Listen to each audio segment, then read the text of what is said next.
नमस्कार दोस्तों, कैसे हो आप लोग। उम्मीद है आप सभी अच्छे होंगे और स्टे एट होम और स्टडी एट होम सीरीज में आपका बहुत बहुत स्वागत है। दोस्तों, हम चर्चा कर रहे हैं कला एवं संस्कृति की, और कला एवं संस्कृति में भी हम वास्तुकला पर चर्चा कर रहे हैं। किस प्रकार से सिंधु घाटी सभ्यता से लेकर के और मध्यकालीन भारत तक वास्तुकला का किस प्रकार से विकास हुआ था, इसकी हम चर्चा कर चुके हैं। और मध्यकालीन भारत में जो आपके दक्षिणतम राज्य थे, दक्षिणतम राजवंश जो थे, जिनमें आपके राष्ट्रकूट, चोल, चालुक्य, आपके पल्लव और विजयनगर साम्राज्य, इनकी हम चर्चा कर रहे हैं। दोस्तों, इससे पहले की वीडियो हम चालुक्यों के बारे में, पल्लवों के बारे में और राष्ट्रकूटों के बारे में चर्चा कर चुके हैं। आज हमारी चर्चा रहेगी दोस्तों चोलों के शासनकाल के दौरान वास्तुकला का किस प्रकार से विकास हुआ और विजयनगर साम्राज्य के दौरान वास्तुकला का किस प्रकार से विकास हुआ था। दोस्तों, यहाँ पर यह बात बड़ी महत्वपूर्ण है कि जैसे ही हम दक्षिण भारत की कला संस्कृति की बात करते हैं तो तुरंत हमारे दिमाग में चोलों की कला संस्कृति आ जाती है। दोस्तों, चोल जो थे अपने कुशल प्रशासन के लिए जाने जाते हैं, अपने साम्राज्य विस्तार के लिए भी जाने जाते हैं और कला संस्कृति के संरक्षण के लिए भी जाने जाते हैं। दोस्तों, चोलों की वास्तुकला दक्षिण भारत की वास्तुकला के विकास में चोलों की वास्तुकला का बहुत ही महत्वपूर्ण रोल है, बहुत ही महत्वपूर्ण भूमिका है। और विशेषकर जो द्रविड़ शैली है, द्रविड़ शैली का सबसे अच्छा रूप या सर्वोत्कृष्ट रूप या उसका चरमोत्कर्ष अगर हमको देखना है तो वो आपको चोल वास्तुकला में दिखाई देगा। तो दोस्तों, शुरुआत करते हैं आज की वीडियो की। देखिए, यहाँ पर लिखा हुआ है चोलकालीन स्थापत्य और इधर लिखा हुआ है विजयनगर साम्राज्य की स्थापत्य कला। दोस्तों, यहाँ पर जो बिंदु दे रखे हैं वही महत्वपूर्ण है। देखिए, सबसे पहली चीज तो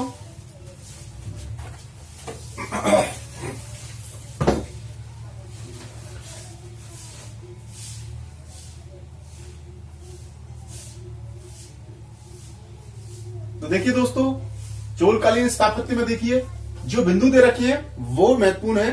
जो चोलकालीन जो आपकी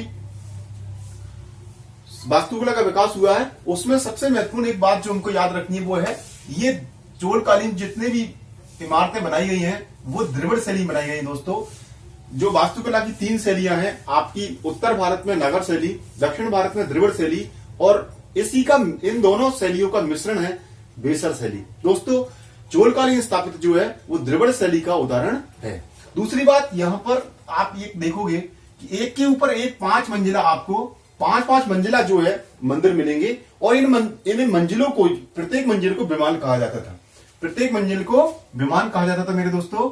इसके अलावा जो प्रतिमा कक्ष होता था जिसको अपन गर्भगृह कहते हैं, उसके सामने जो है खंभों वाला मंडप है जिसकी छत जो है वो सपाट होती थी। ये आपके चोलकालीन स्थापत्य कला के जो मंदिर हैं उनके प्रमुख विशेषता है। इसके अलावा वहां पर देवी दासियों का नृत्य के लिए अलग से जो है भवन बनाया जाता था।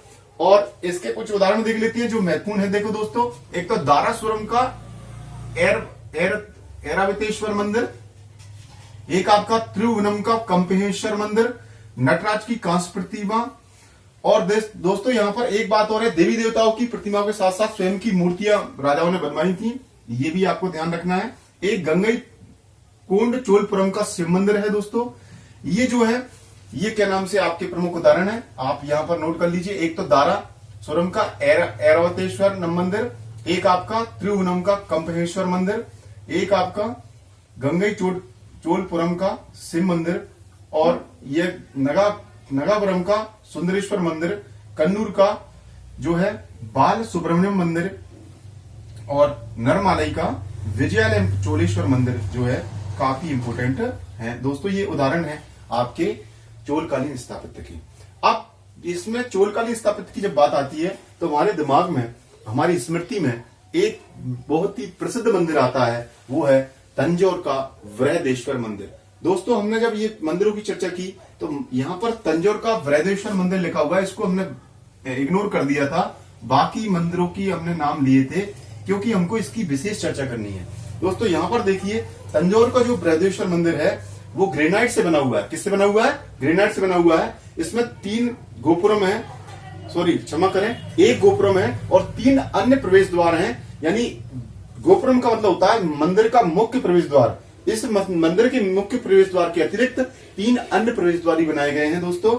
और यहाँ पर शिखर जो है वो गुमटीदार, इसमें शिखर जो बनाया गया है वो गुमटीदार गुम्बद के रूप में बनाया गया दोस्तों।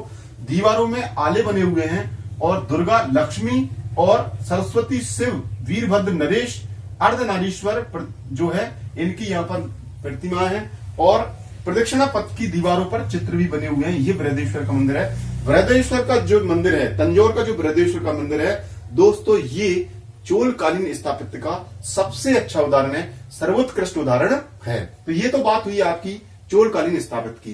दोस्तों यहाँ पर तंजावुर के बृहदेश्वर मंदिर के बारे में एक बहुत महत्वपूर्ण बात आपको याद रखनी है कि 1987 में इसी मंदिर को यूनेस्को की विश्व विरासत स्थलों में शामिल किया गया है। वर्ल्ड हेरिटेज साइट्स में इसको 1987 में शामिल किया गया था। ये बात हुई आपकी चोलकालीन स्थापत्य की। अब बात आती है आपकी विजयनगर साम्राज्य की। दोस्तों जहां पर आपके विजयनगर साम्राज्य जो है वो आपका दक्षिण के जो राजवंश है, दक्षिण का जो इतिहास है, दक्षिण जो आपके प्राचीन इतिहास से लेकर के मध्यकालीन इतिहास जो है, वहां पर विजयनगर साम्राज्य की बड़ी महत्वपूर्ण भूमिका है, बड़ा महत्वपूर्ण उनका स्थान है। क्योंकि जब अन्य राज्यवंशों को जीत करके, यानी आपके जो राजपूत राज्य थे उनको जीत करके जो आपके तुर्क आक्रांता थे और जो मुस्लिम आक्रांता थे, उन्होंने अपना साम्राज्य विस्तार किया था, उस समय भी विजयनगर साम्राज्य जो था अपने अस्तित्व को बनाए हुए था। ये बड़ी महत्वपूर्ण बात है। और न केवल उन्होंने अपने साम्राज्य को बनाए रखा, बल्कि कला और संस्कृति के संरक्षण में भी उनका महत्वपूर्ण योगदान रहा है। दोस्तों विजयनगर साम्राज्य जो है वो आपके वर्तमान में कर्नाटक जो है प्रांत है उसमें स्थित था। और यहाँ पर एक जो तुंगभद्रा नदी है, तुंगभद्रा नदी जिसको हम्पी भी कहा जाता है दोस्तों, उस हम्पी नदी के किनारे इस विजयनगर साम्राज्य जो है विजयनगर स्थापित था। ये भी द्रविड़ शैली में बने हुए मंदिर हैं दोस्तों। यहाँ पर ये आपको याद रखना है, ये द्रविड़ शैली में बने हुए मंदिर हैं। यहाँ पर जो मंडप बनते थे दोस्तों, उन मंडपों में एक नया मंडप इन लोगों ने बनाया, यानी एक नया मंडप चालू किया जिसको कहा जाता है कल्याण मंडप। और ये कल्याण मंडप जो था दोस्तों, वो देवी देवताओं के जो है विवाह समारोह के लिए प्रयुक्त होता था। मुख्य मंदिरों के अलावा अन्य मंदिरों का निर्माण भी होता था, जिसको अम्मा श्रीन कहा जाता था। क्या कहा जाता दोस्तों? अम्मन श्रीन कहा जाता था। यहाँ पर एक लेपाक्षी नृत्यशाला है दोस्तों, ये वीरभद्र मंदिर में है। अलंकृत स्तंभ है और अलंकृत स्तंभ, यहाँ पर अलंकृत जो पिलर्स हैं वो काफी उनमें डिजाइन बनाया गया है। और 4 पैरों की 3 आकृतियां बनाई गई, 4 पैरों की 3 आकृतियां बनाई गई हैं। मानव की और पशुओं की आकृतियां बनाई गई दोस्तों। 2 पैरों पर खड़ा घोड़ा इसका उदाहरण है, ये भी आपको याद रखना है। विजयनगर मंदिर में प्रमुख स्तंभ संगीत गुण रखते हैं, जो स्तंभ है उनमें संगीतों का भी गुण है, ये भी बड़ी इंपोर्टेंट बात है। यहाँ पर विजय विट्ठल मंदिर, ध्यान रखिए, विजय विट्ठल मंदिर जो है काफी इंपोर्टेंट है। ये विजयनगर साम्राज्य का एक बहुत अच्छा उदाहरण है, विट्ठल मंदिर। इसके अलावा आपका हजाराराम मंदिर भी है दोस्तों, विरूपाक्ष मंदिर है, ये यहाँ पर नोट कर लीजिए। हजाराराम मंदिर, आपका विरूपाक्ष मंदिर, रघुनाथ मंदिर, नरसिंह मंदिर और आपका सुग्रीव गुफा और विट्ठल मंदिर, ये प्रमुख उदाहरण है आपके विजयनगर साम्राज्य के। और विजयनगर साम्राज्य के दौरान 3 प्रमुख नगरों का विकास भी हुआ, अन्य नगरों का भी विकास हुआ था, लेकिन 3 नगर प्रमुख महत्वपूर्ण है दोस्तों। एक तो विजयनगर जो हम्पी के किनारे था, एक विद्यानगर और एक विजयालय, ये 3 प्रमुख नगर भी इनका विकास हुआ था। यहाँ लिखा हुआ है दोस्तों, ये गलत लिखा हुआ है, मंदिर की जगह ये आपके नगर थे।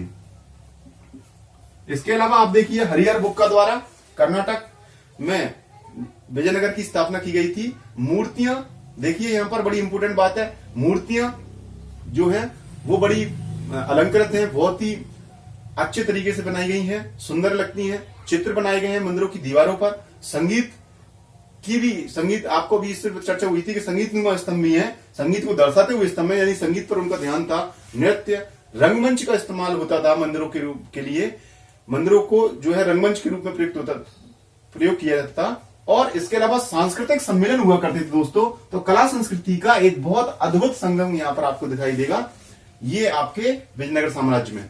और यहाँ पर एक और इंपोर्टेंट चीज है, और बड़ी इंपोर्टेंट चीज है, जिसके बिना हमारी ये चर्चा बिल्कुल अधूरी रह जाएगी, वो है लेपाक्षी मंदिर। दोस्तों लेपाक्षी मंदिर जो है वो शिव, विष्णु और भगवान वीरभद्र को समर्पित है। ध्यान रखना है, शिव, विष्णु और भगवान वीरभद्र को समर्पित है।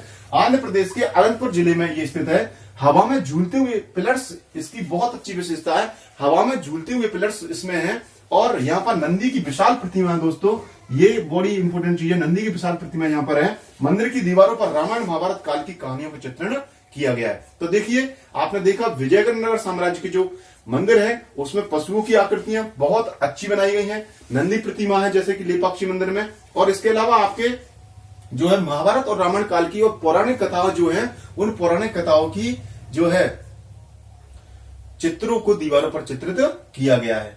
और चोलकालीन जो स्थापत्य है उसमें आपने देखा कि एक के ऊपर एक जो है मंजिल बनाई गई हैं, जिनको विमान कहा जाता था दोस्तों, और उनकी छतें सपाट थी। और यहाँ पर देखिए दारासुरम का ऐरावतेश्वर मंदिर, तंजावुर का बृहदेश्वर मंदिर, त्रिभुवनम का कंपेश्वर मंदिर, नटराज की कांस्य प्रतिमा, नंगावरम का सुंदरेश्वर मंदिर, कन्नूर का बाल सुब्रमण्यम मंदिर, नरमालई का विजयालय मंदिर, ये इंपोर्टेंट है। और यहाँ पर देखिए चोलकालीन जो स्थापत्य है उसमें आपका तंजौर का बृहदेश्वर मंदिर जो है काफी इंपोर्टेंट है दोस्तों। ये 1987 में वर्ल्ड हेरिटेज साइट में शामिल हो चुका है। और इसमें देखिए आप इसकी विशेषताएं, इसमें एक गोपुरम के अलावा 3 अन्य प्रवेश द्वार हैं दोस्तों। इसमें एक शिखर है जो गुमटीदार गुम्बद के रूप में है, और दीवारों में आले बने हुए हैं। दुर्गा, लक्ष्मी, सरस्वती, शिव, वीरभद्र, अर्धनारीश्वर, इन सबकी प्रतिमा बनी हुई है। प्रदक्षिणा पथ की दीवारों पर चित्र बने हुए हैं। बहुत ही सुंदर उदाहरण है, बहुत ही अच्छा उदाहरण है चोलकालीन स्थापत्य का। और इसी तरह से आपके जो कर्नाटक राज्य में विजयनगर साम्राज्य दोस्तों, विजयनगर साम्राज्य में ये भी द्रविड़ शैली में निर्मित है। यहाँ पर एक नवीन मंडप निर्माण की प्रक्रिया शुरू हुई थी, जिसको कल्याण मंडप कहते हैं दोस्तों। कल्याण मंदिर जो था वो क्या नाम से देवी देवताओं के विवाह स्थल के रूप में प्रयुक्त होता था दोस्तों। मुख्य मंदिरों के साथ साथ अन्य मंदिरों को निर्माण की जो कला थी उसको अमन श्रीम कहा गया है। लेपाक्षी की नेत्रशाला है, जैसे वीरभद्र मंदिर में अलंकृत स्तंभ है, 4 पैरों की 3 आकृतियां बनाई गई है, 2 पैरों पर खड़ा घोड़ा यहाँ पर बहुत अच्छा उदाहरण है। विजयनगर में प्रयुक्त स्तंभ संगीत गुण रखते हैं दोस्तों। यहाँ के प्रमुख उदाहरण है हजाराराम, विरूपाक्ष मंदिर, रघुनाथ मंदिर, नरसिंह मंदिर, सुग्रीव गौ, विठल मंदिर। इसके अलावा विजयनगर, विद्यानगर, विजयालय, ये इन नगरों की स्थापना हुई थी। और लेपाक्षी मंदिर ये यहाँ का बहुत ही प्रमुख उदाहरण है, जो शिव विष्णु भगवान वीरभद्र को समर्पित है। आंध्र प्रदेश के अनंतपुर जिले में स्थित है। हवा में झूलते हुए यहाँ पर पिलर्स हैं दोस्तों। नंदी की प्रतिमा है विशाल। मंदिरों की दीवार पर रामायण महाभारत काल की कहानियों का चित्रण किया गया है दोस्तों। ये अब चर्चा हुई थी चोलकालीन स्थापत्य और आपके विजयनगर साम्राज्य की दौरान किस प्रकार से वास्तुकला का विकास हुआ था। दोस्तों, यदि आपको हमारे वीडियो अच्छे लग रहे हैं, उम्मीद है आपको ये प्रयास पसंद आएगा। यदि आपको हमारे वीडियो अच्छे लग रहे हैं तो प्लीज इनको लाइक कीजिए, शेयर कीजिए, हमारे चैनल को सब्सक्राइब कीजिए और बेल आइकन को दबाना मत भूलिए, जिससे कि नई वीडियो की नोटिफिकेशन आपको तुरंत प्राप्त हो जाए। Thank you very much. Have a nice day.